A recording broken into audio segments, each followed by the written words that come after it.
Image unit સ્વરૂપમાં 9 ફેરવી શકાય ડેટાબેઝ છે. મેનેજમેન્ટ સિસ્ટમ કમ્પ્યુટર માં લેસન નંબર ઇમેજનો 33 સંગ્રહ કરવા ડેટા માટે અને બીટમેપ ડેટાબેઝની સમજ કે રાષ્ટ્ર કન્સેપ્ટ ઓફ ડેટા ચિત્રના નામથી એન્ડ ઓળખાતા ડેટાબેઝ પિક્સેલ ડેટા નકશાનો એટલે ઉપયોગ શું કરે છે. એનો પિક્સેલનું આપણને પૂરું સમજીએ. નામ વોટ ઇઝ ડેટા? તો પિક્ચર ડેટા એલિમેન્ટ શબ્દનો છે, ઉદ્ભવ જે 17મી મોનિટર સ્ક્રીન સદીમાં પર લેટિન રહેલા ભાષાના નાના શબ્દ ટપકાને ડેટમ દર્શાવે છે. ના દરેક બહુવચન પિક્સેલ સ્વરૂપ તેમાં પરથી આવેલા થયો રંગની છે. ડેટાનો અર્થ કિંમતને ટુ ગીવ દર્શાવે એટલે કે છે. આપવા માટે એવો થાય છે. બીટમેપ એ તે નાના કાચી માહિતીનો સંગ્રહ છે. ટપકાઓનો તે શ્રેણી ચોક્કસ છે, જે પ્રકારની માહિતી કમ્પ્યુટર ધરાવે સ્ક્રીન છે. પર જો કે તેના ઉપર ઇમેજની પ્રક્રિયા રચના કરવામાં કરે આવે છે. તો તે ઇમેજનું બીજું ઉપયોગી બને સ્વરૂપ છે. કોઈપણ સદિશ ચિત્ર સિસ્ટમમાં કે ઇનપુટ વેક્ટર માટે ગ્રાફિક્સ છે, આપવામાં આવતી જેમાં વિગતોને ચિત્રનો સંગ્રહ ડેટા કહે છે. ગાણિતિક સામાન્ય રીતે ડેટા સમીકરણના સ્વરૂપમાં સમજવામાં મુશ્કેલ કરવામાં આવે હોય છે. છે.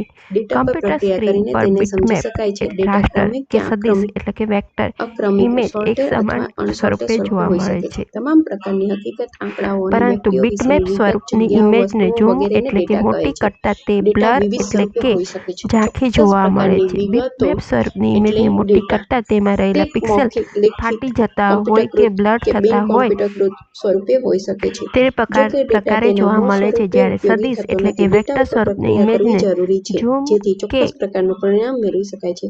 ડેટાને મોટી એકત્રિત કરવામાં કરીને આવે જ્યાં સુધી તેના પર તો પણ પ્રક્રિયા તેમાં કરવામાં ન કોઈ પણ આવે ત્યાં પ્રકારનો સુધી તે ખાસ ફેરફાર થતો ઉપયોગી થતો નથી. અને તે પહેલા ડેટા જેવી ઉપર જ ચોક્કસ દેખાય પ્રકારની છે. પ્રક્રિયા ઇમેજના કરવાથી વિવિધ તે ઉપયોગી ફાઇલ બને છે. ડેટા સ્વરૂપ ઉપર નીચે મુજબ પ્રક્રિયા છે. કરવાથી ફાઇલ તે ઇન્ફોર્મેશન એક્સટેન્શન એટલે કે અને માહિતી ફાઇલનો સ્વરૂપે પ્રકાર. ફેરવાય છે. એમાં કોઈ પણ .bmp એટલે બાબતનો કે નિર્ણય બીટમેપ, લેવામાં .gif ડેટા એટલે ખૂબ જ ગ્રાફિકલ મહત્વનો ફાળો ઇન્ટરચેન્જ આપે છે, ફોર્મેટ, જેથી અનેક સંસ્થાઓ અને .png એટલે ધંધામાં પોર્ટેબલ તે નેટવર્ક અગત્યની ગ્રાફિક, બાબત ગણવામાં આવે છે. .jpg વિદ્યાર્થીઓએ અથવા વિવિધ વિષયમાં .jpeg મેળવેલા ગુણ એ જોઈન્ટ ડેટાનું ફોટોગ્રાફિક ઉદાહરણ દર્શાવે છે. એક્સપર્ટ .psd ઇન્ફોર્મેશન શબ્દનો ફોટોશોપ ઉદ્ભવ લેટિન ડોક્યુમેન્ટ ભાષામાં .tif ટેગ ઇન્ફોર્મર ઇમેજ ફાઇલ. પરથી થયો છે. આ સાથે ઇન્ફોર્મેશન અહીંયા આપણો શબ્દનો લેસન નંબર અર્થ ટુ 28 ઇન્સ્ટ્રક્ટ પૂર્ણ એટલે કે થાય સૂચના છે. આપવા માટે એવું થાય છે.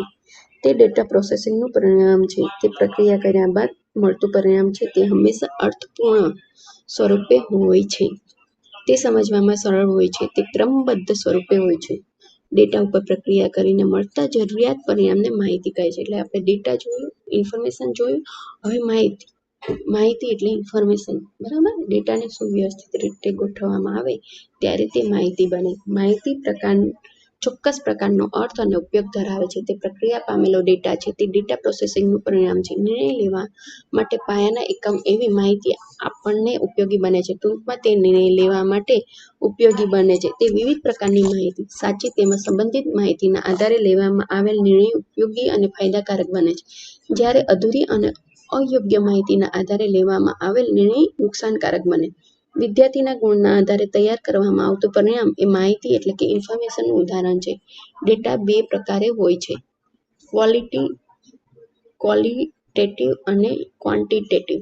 તે કુલ ગુણને લગતા એટલે કે ગુણાત્મક પ્રકારનો ડેટા ધરાવે છે, જેને આંકડાકીય માહિતી સ્વરૂપે દર્શાવી શકાતું નથી. તે વસ્તુ કે ઓબ્જેક્ટના માત્ર ગુણધર્મોને દર્શાવે છે, જેમ કે વ્યક્તિનો રંગ. ક્વોન્ટિટેટિવ એટલે તે જથ્થા કે પરિમાણના સ્વરૂપનો ડેટા દર્શાવે છે. તે આંકડાકીય માહિતી સ્વરૂપે દર્શાવી શકાય છે, જેમ કે વ્યક્તિની ઝડપ. હવે ડેટાબેઝ એકબીજા સાથે સંબંધિત અને સુવ્યવસ્થિત રીતે સંગ્રહવામાં આવેલ ડેટા આઇટમ્સને ડેટાબેઝ કહે છે. ડેટાબેઝ એ સંબંધિત અને સુવ્યવસ્થિત હોય તે જરૂરી છે. ડેટાબેઝને ચોક્કસ નિયમો પ્રમાણે તૈયાર કરવામાં આવે છે. ડેટાબેઝના અંતર્ગત માળખાને ડેટા મોડેલ કહે છે. ડેટા મોડેલ એ ડેટાનો સંગ્રહ અને તેને પુનઃપ્રાપ્ત કરવા માટેની રીત દર્શાવે છે. ડેટા મોડેલના ઉદાહરણમાં relational data model, hierarchical data model, network data model વગેરેનો સમાવેશ થાય છે. ડેટાબેઝ એ માહિતીનો જથ્થો કે સંગ્રહ છે. તે એકબીજાની સાથે સુવ્યવસ્થિત રીતે ગોઠવાયેલા હોય છે. ડેટાબેઝ એ પ્રકારે તૈયાર કરવામાં આવે છે કે જેથી ભવિષ્યમાં તેના પર પ્રક્રિયા કરીને પરિણામ મેળવી શકાય. ડેટાબેઝ એ ડેટા સ્ટ્રક્ચર એટલે કે બંધારણને આધાર આપે છે. ડેટાબેઝ તૈયાર કરવાનો મુખ્ય હેતુ ડેટાને ઇનપુટ કરવાનો, સંગ્રહ કરવાનો, ગોઠવવાનો અને જરૂર પડે ત્યારે તેને પાછી મેળવવાનો હોય છે. ટેલિફોન ડિરેક્ટરી એ ડેટાબેઝનું ઉદાહરણ છે, જેમાં નામ, સરનામું, ટેલિફોન નંબર વગેરેને સંબંધિત અને સુવ્યવસ્થિત રીતે ક્રમિક સ્વરૂપમાં સંગ્રહ હોય છે. તો આ સાથે આપણો ડેટા અને ડેટાબેઝની આપણે સમજ મેળવી. એમાં આપણે ડેટા વિશે જોયું, ઇન્ફોર્મેશન વિશે જોયું અને એ ઇન્ફોર્મેશન કયા પ્રકારની હોય છે, ક્વોલિટી અને ક્વોન્ટિટી. અને આ ઉપરાંત આપણે ડેટાબેઝ વિશે પણ માહિતી મેળવી.